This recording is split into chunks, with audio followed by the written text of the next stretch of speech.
Welcome to the meeting room at Global TV Talk Show, a broadcast service of globalbusinessnews.net.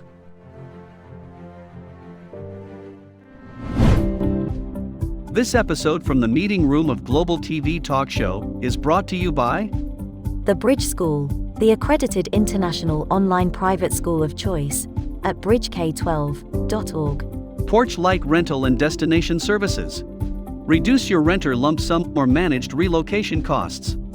Visit them at porchlightrental.com. And by airs.com. With our full range of services, we can help design and manage your international relocation. Find us at airs.com. Primestone Partners, featuring corporate, government, and developer housing solutions, as well as senior-level advisory services.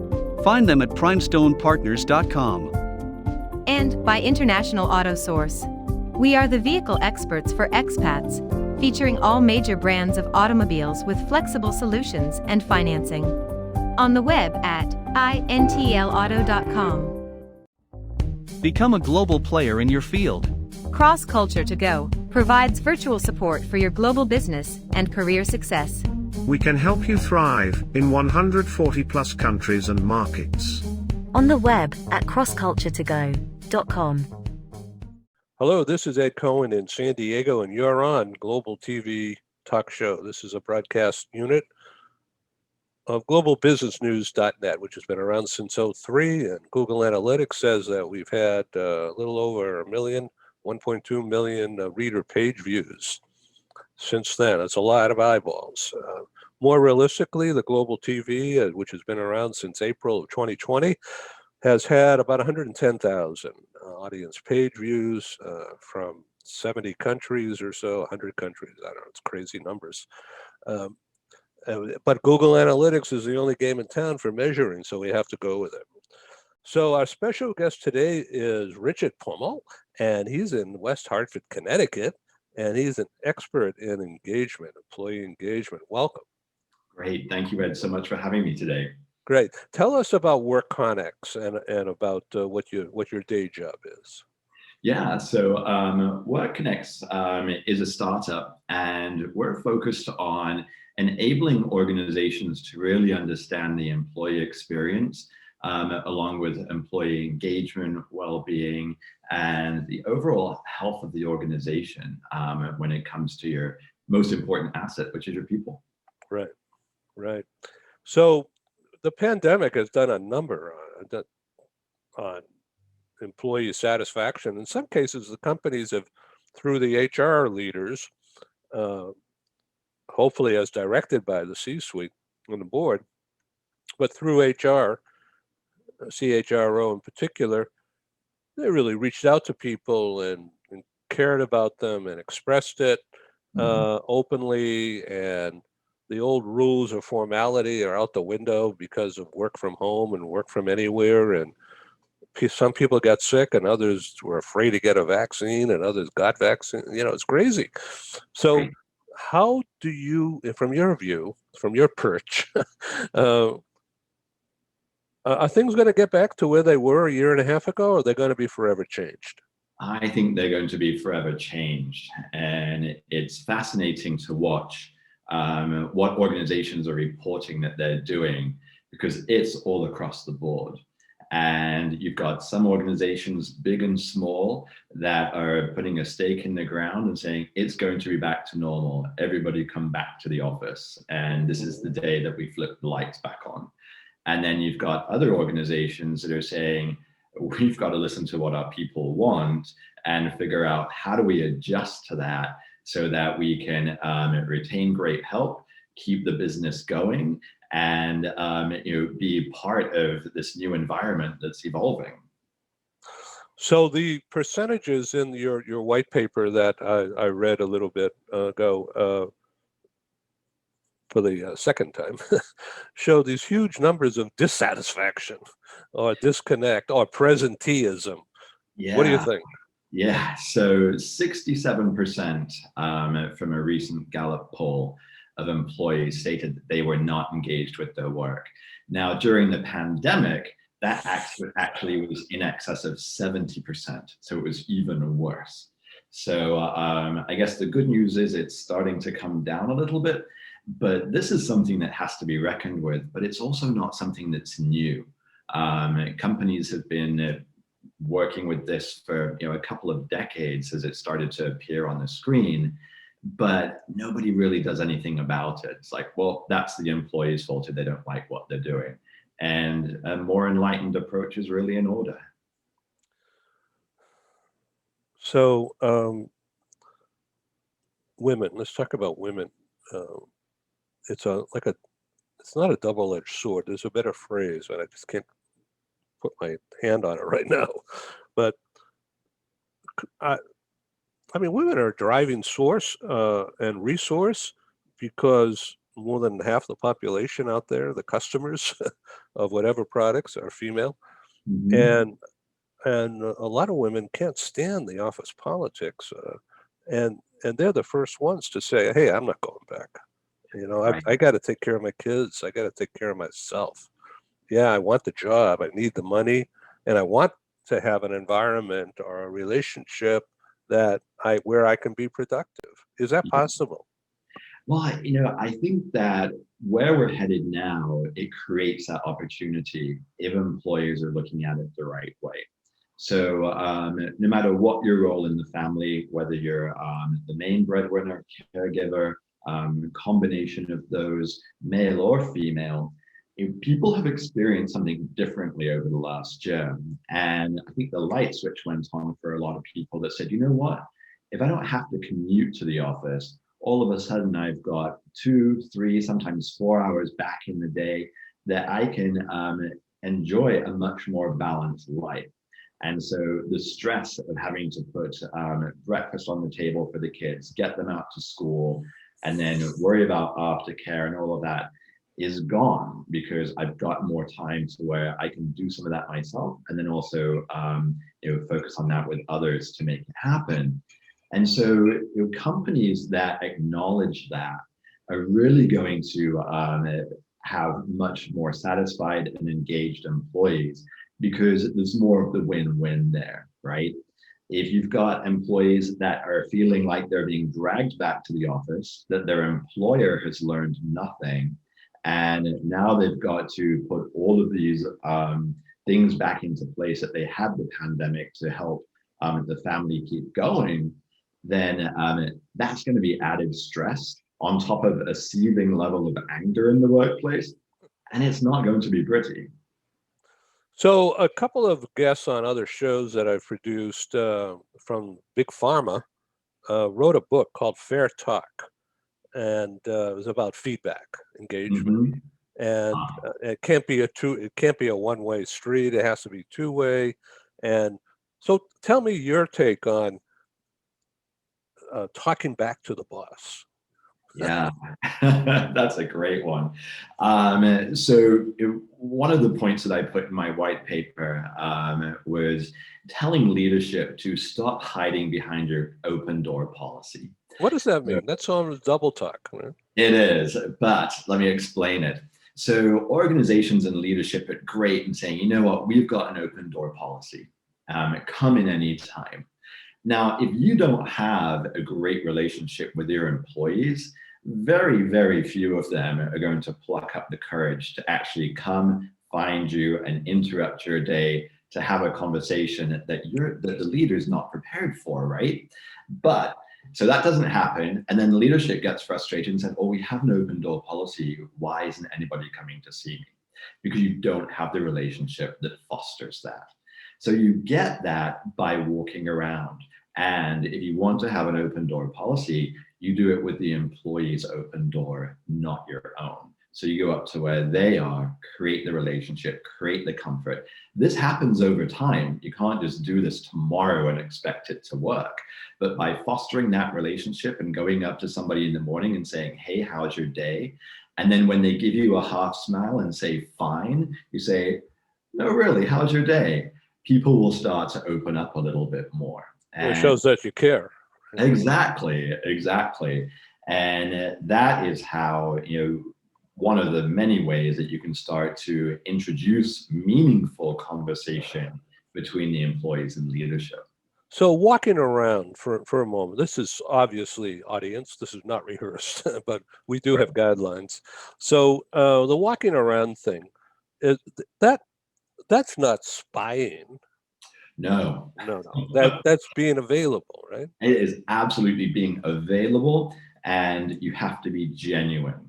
So, leaders that take time first thing in the morning before they get into email, and as everybody's getting settled and is visible out in the work areas and striking up these conversations, having a laugh with people and setting the tone for the day, they can create the type of environment where these exchanges will start to happen.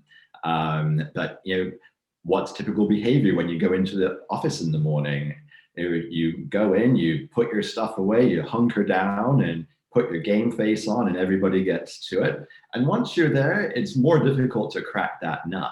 But if you can get people kind of in that transition period while they're getting their coffee and engage them that way, again, in a very friendly and amiable way, then I think results can be had that are much improved than what most organizations have today. So in the company, within the walls of the company, physical walls, it's not a fake party. It's not a fake community. It's a real thing, Right. with rules and regs. So, for instance, if you as a boss, in your walk around, you weren't wearing a tie or even a jacket, a nice shirt like you have, or one of these, pullovers to go deeper, like that guy from Microsoft talked about the Microsoft 11. He was wearing a T-shirt like this.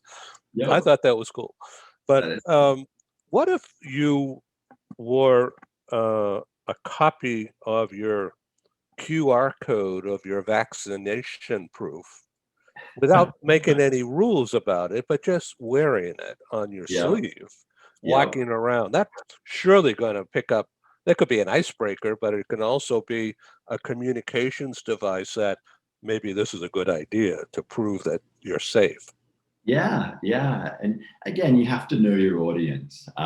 So if people are not used to seeing you at all, and now all of a sudden you start showing up with the Who are you? on, that's not going to go very well. And I guarantee you by lunchtime, all your employees are going to be talking about is, when am I going to have to start wearing this code, right? But if you're someone that they're used to seeing and you have a good relationship with them, then they see that, then you're like, hey, Ed, what's that all about on your lapel? Why are you wearing that today? And you can have the conversation, right? So it feels very natural. Yeah, well, I mean, it's a way of saying without setting down an emergency ruling, tack it on the wall. You're walking around and you say, no, it's not the official policy, but don't you think it's a good idea? Right. What do you and you engage people that way, I guess. Exactly. Yeah, and that's a good key. I mean, all you need is something that will engage people and make them want to talk to you, right? So it can be the QR code, it can be a book that you're carrying around, it can be a folder. It doesn't matter. If you pique people's curiosity, you can start a conversation about something. So on the talk back to the boss, in other words, feedback, Yep. what are the rules today? The workplace has to foster open conversation. And, back in the day, when my career was starting, everything was very much command and control, right? You knew the hierarchy of the organization, and you knew who you could talk to. And when I was in early days, the beard, was not cool. And we'd both be in ties doing this, right? And maybe a suit coat. Right. Yep. So, that was back then. It was very formal about who you could talk to and who you couldn't. And organizations that are having more success with getting their employees engaged and having meaningful conversations look at the relationship as more coach and player. And so you're out there, you're working with folks, and you're creating conversation around that, and anything is fair game. And so you don't have a culture where like, oh, I can't answer that, or that's something I can't share with you, or, all of those excuses for not being open and transparent. You've got to have a transparent organization, and then your employees will tap into that. Now, is this the direct manager, or is this a C-suite VP or somebody? Anybody in leadership should be doing this.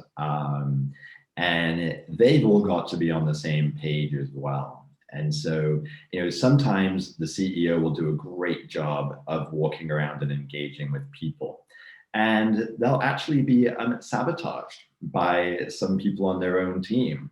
We're like, oh, well, if Ed comes around and he's asking questions about this project, we haven't shared everything with him yet. So, just don't say too much, right?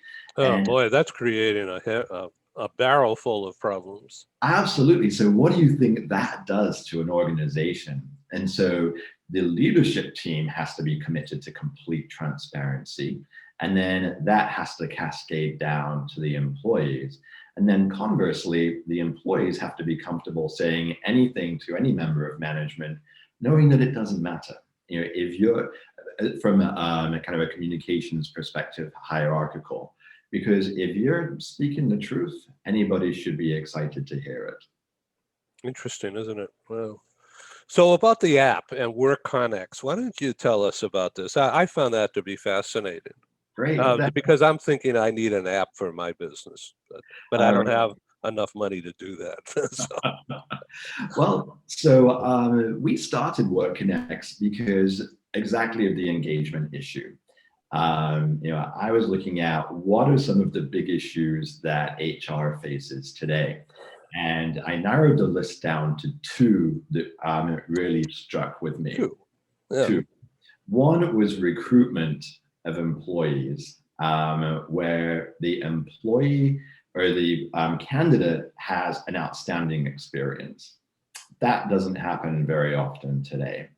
And so that was one thing I was considering. And then the other was looking at engagement in an organization. I went down that path because I didn't figure I had enough years left on the planet to tackle the recruiting piece. And so with the engagement, we looked at that and says, what's it going to take for people to start working together better? And looking at how can we gather data unobtrusively from people that in a way that they're willing to participate, and then make this data instantly available to organizations at any level. So part of the catalyst for this was thinking about those annual satisfaction surveys that organizations do. You've probably seen them in some of the organizations that you've worked with. I love those things. They are typically given in the fall, right? So October is going to be our annual satisfaction survey. Employees hate to fill them out. And so you're prodding them to do something that they don't want to do anyway. And then come January or February, you get the results back from the organization that has put the survey out there for you. And the results are already outdated. And then if you're looking at results for a particular department, let's say, and there are issues identified in the department, HR or senior leadership goes to the manager of that department and says, what's going on here? We've got a problem. And what does the manager do? Waves it off, as that was in October. I've solved it since then, and we're all good. Now, nothing has happened on either side, right? But everybody feels good because they did a survey, they got results, and nothing is happening. So I said, I love it because it's going to be something that will drive, hopefully, prospective organizations to WorkConnex to take advantage of something where you can see real time. So let's say that you announce a change in your benefits. WorkConnex can show you immediately across your organization if employee sentiment is changing because they're not happy that it's going to cost them 5% more after their paycheck.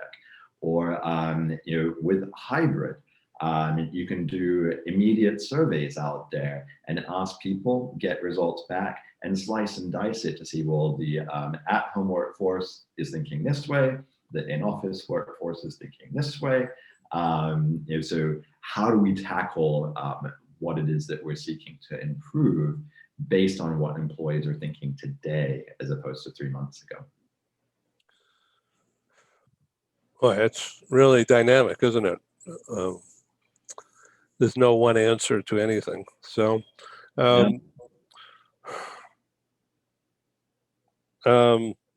it doesn't matter if it's manufacturing or knowledge work. Not at all.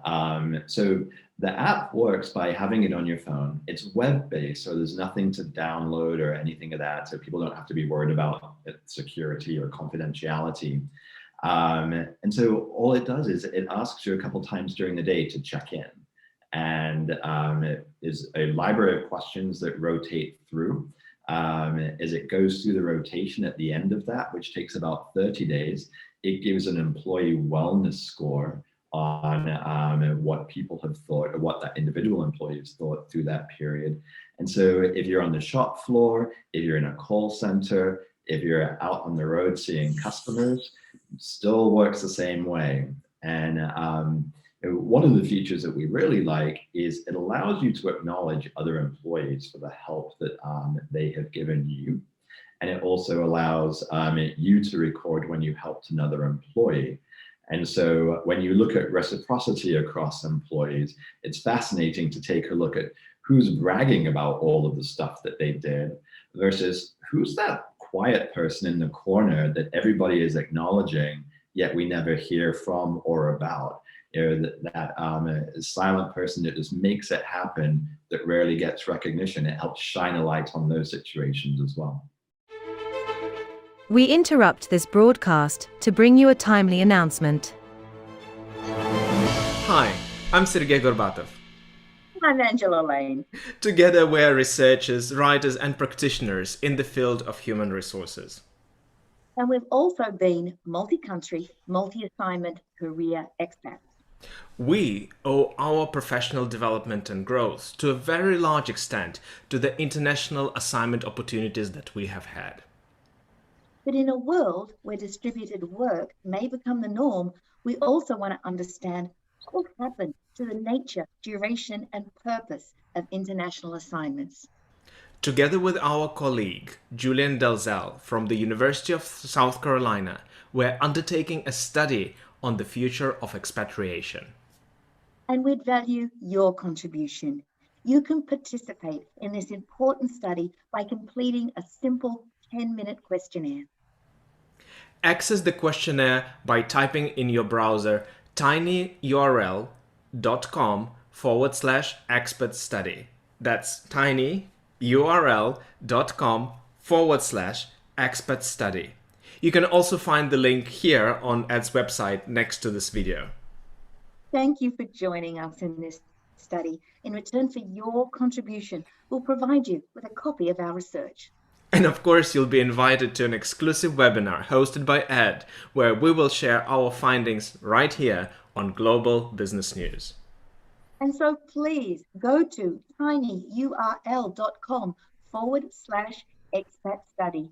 Take the survey so that we can better understand the future of expatriation.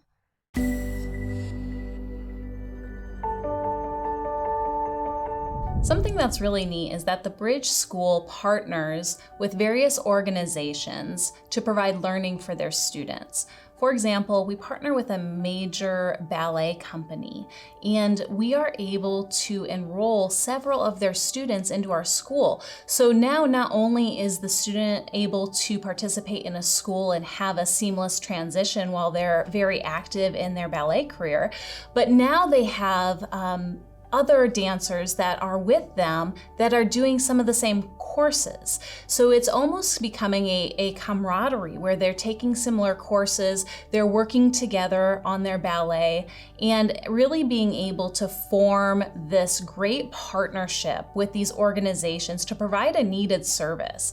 A lot of times there are student athletes who will spend hours and hours at the gym or at the basketball courts, wherever it is. And if they're attending a traditional school, they're in school from 8 to 3. They get a quick snack, and then they're at the gym for 3 to 4 hours in the evening.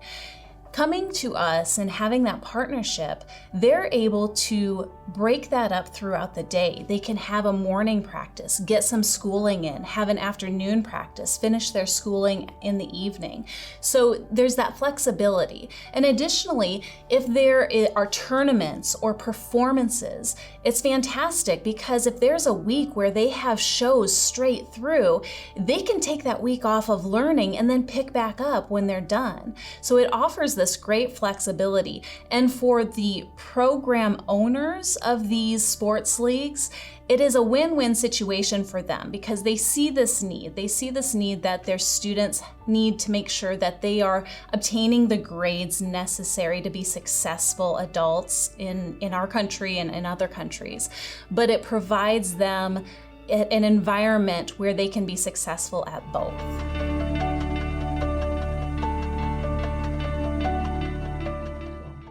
So the idea of well-being and employee experience, that's not BS. I mean, that's real, right?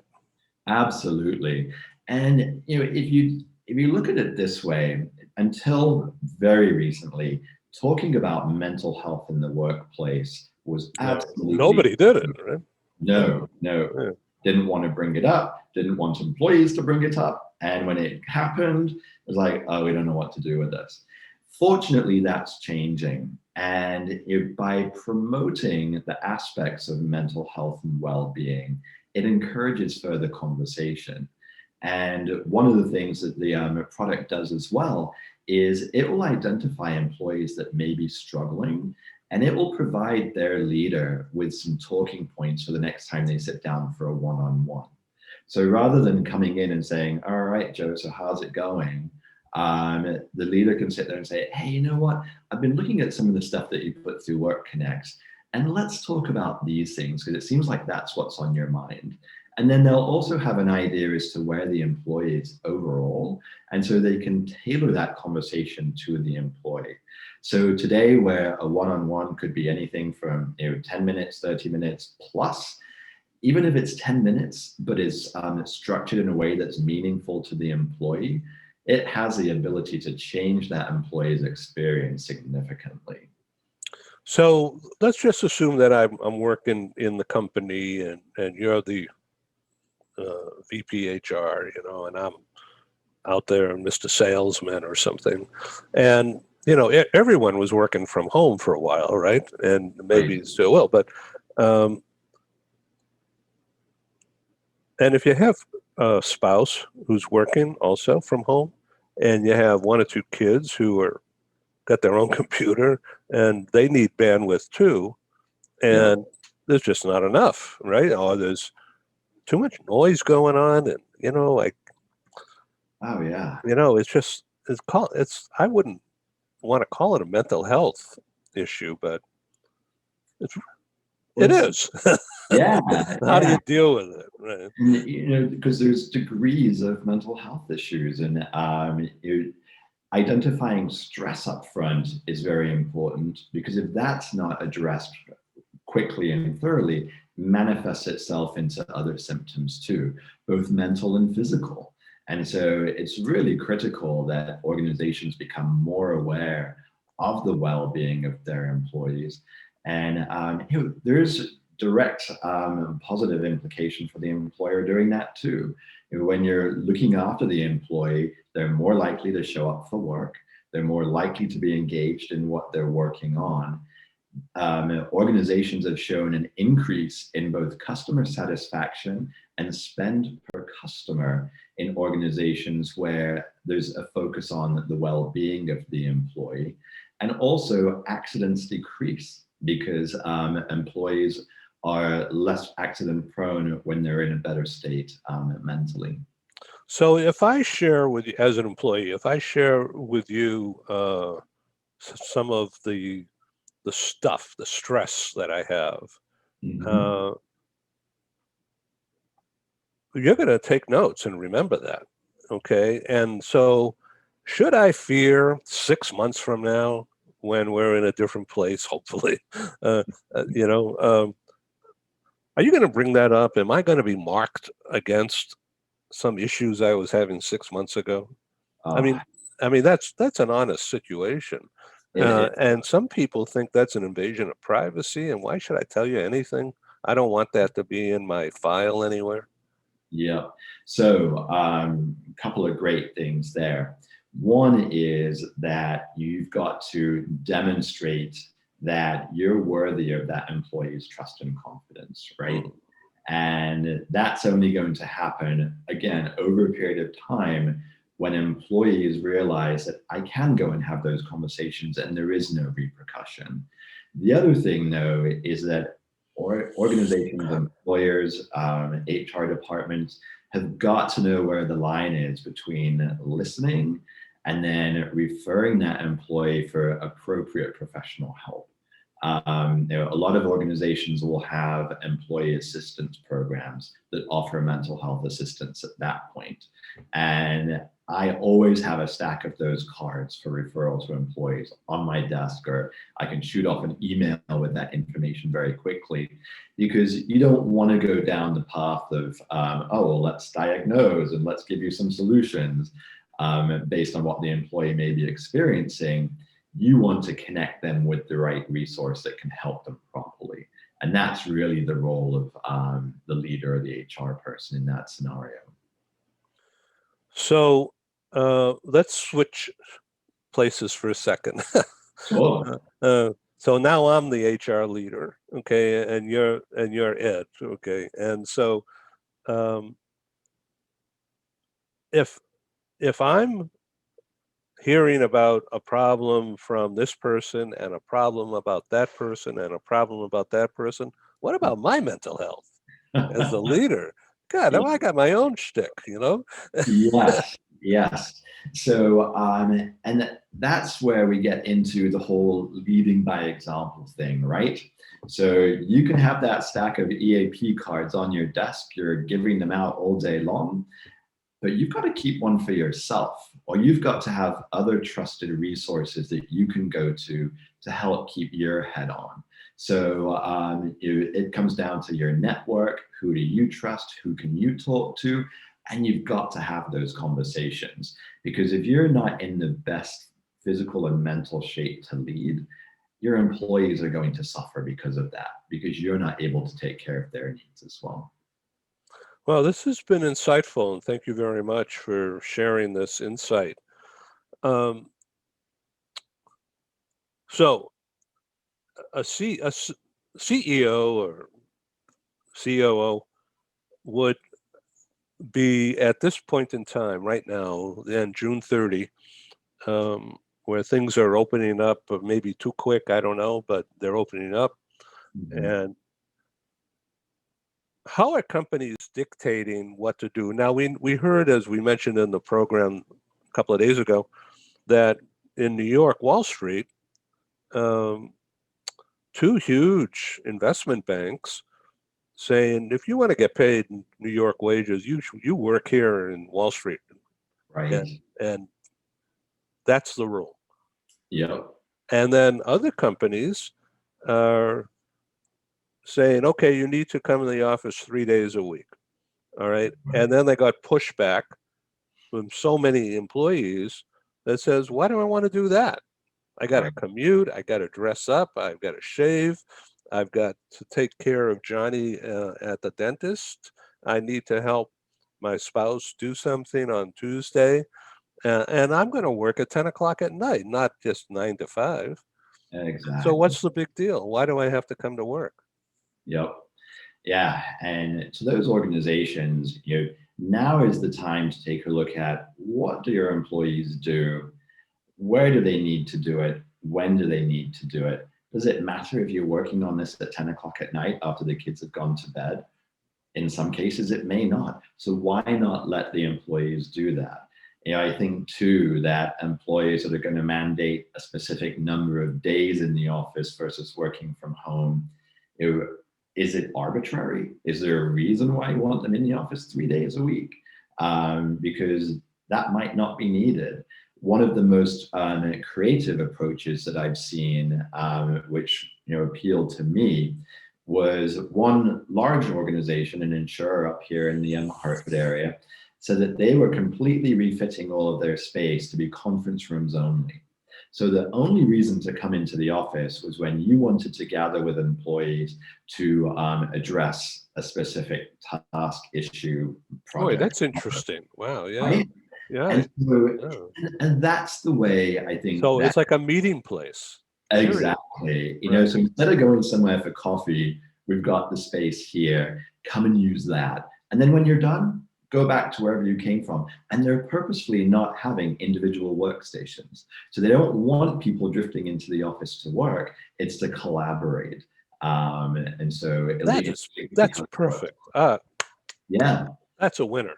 So yeah, I love that one. Yeah. Well, what else should we talk about here? There's so much we could get into, but you know what? It's a wait and see thing, isn't it? Let's see what it's like September 1. Yeah, it really is. I think it's going to be an interesting summer going into fall, and as we start to get back into some sort of a routine. Is it going to be home-based or office-based? And then our organization is going to see the results that they're looking for based on the decisions that they take. And what will be interesting is some people okay, I used to have a corner office, floor to ceiling glass windows, not a big office, but as well on the corner. And I had some stuff in that drawer over there, and I had some important files from last year that I'm keeping over here. And now I'm not allowed to have any of that in the office because of the reconfiguration. And so is my status changed in the company? I think that's all down to how do you measure status, right? So if that office is who you are, then you're going to struggle. But I think that's going to be indicative of how that type of leadership is going to. Boy, that's a good one. That's a Rubik's Cube question. It is. But if you're the type of leader that is comfortable being out amongst your employees and seeing what's going on. I mean, what better demonstration of leadership than being in an office where you've got people who are just coming in for meetings and they're comfortable enough to have you come in and sit in and listen to what they're talking about, get some positive, productive feedback from you, and then you're off to the next one. That will create a great organization going forward. So we talked about employee engagement. I'm looking at notes here, and well-being, and status, or everything's changed. So there's a lot of conversation that's going to go on now, right? Just because it's understanding of it, and rather than rule making, it's conversation, right? Right. Let's hope so. And leadership and HR, they're going to have to shift the way that they've thought about the workplace for the last 40 plus years, 60 plus in some cases, because that model is broken and it's not coming back. So what about this issue of Agile? What I mean, I look it up in the dictionary, but and we're not. I'm stumbling over words here. So mental agility is what we're talking about, the ability to step out of yourself and try something else. Right. Yep. Both employees and leadership are going to need to be agile going forward. And so again, the organization has to create that environment where people feel comfortable doing that. Now, mistakes are going to be made, right? And so you might mandate everybody in the office 3 days a week, work from home the other 2. And it creates a bit of an uproar. Leadership is going to have the strength to look at what they're doing and say, we may have made a mistake, and be comfortable putting that out there. And that could be part of the solution as they move forward. And then employees, new world for them as well. And you've got to take a look at how do you measure their performance in the workplace. And it should probably be done by deliverables and outcomes, right? As opposed to just sitting in a seat for 8 hours a day. And so having metrics in place that are meaningful, measurable, and then reporting on those, I think is going to be more important going forward as well. So, Richard, thank you very much for being my guest on Global TV, and I welcome you back, say in September, and let's have a perspective of what's going on. So, what is your website, and how can people find you? So you can find us on www.workconnects.com. So that's WORK. Yep, WORKONNEX.com. Great. Thank you, Richard. Hey, thank you so much. Have a nice weekend. Happy 4th. You too. Bye-bye. John, bye. Thank you. Thank you for joining us in the meeting room at Global TV Talk Show. Have a wonderful day, and stay safe.